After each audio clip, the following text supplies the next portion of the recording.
আসসালামু আলাইকুম। আশা করি সবাই ভালো আছেন। এই যে আমার খামারের পাশে যে কলা বাগানটা দেখছেন, এই কলা বাগানটা মূলত আমার না। এই কলা বাগানটা আমার এক চাচার।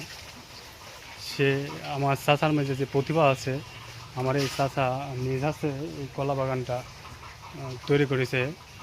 সে নিজে শ্রম দিয়েছে, নিজে শ্রম দিয়ে কলা বাগানটা তৈরি করেছে। কিন্তু অতিরিক্ত বৃষ্টির কারণে কলা বাগানটা ক্ষতিগ্রস্ত হয়েছে।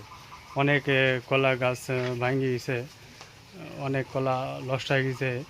কিন্তু আল্লাহ যা করে ভালোর জন্যই করে, আশা করি তাতে কোনো দুঃখ নাই।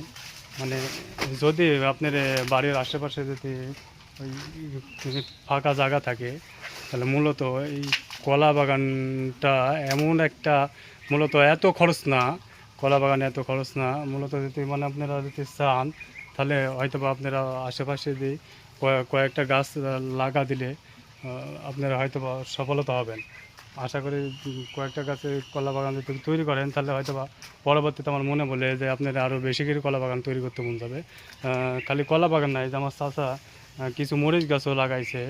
মানে সার বিষ ছাড়া এই যে কিছু মরিচ গাছ লাগাইছে। আমি গত দুদিন আগে বাজারে গেছিলাম, বাজার থেকে মরিচ নিয়ে আসলাম, 40 টাকা পোয়া নিল। মূলত কাঁচা মরিচ আশা করা যায় যে আরও 10-15 দিন পরে আমার মনে বলে যে কাঁচামরিচ 60 টাকা 70 টাকা পোয়া আমার সাধারণ গরিব মানুষের কিনে খাওয়া লাগবে।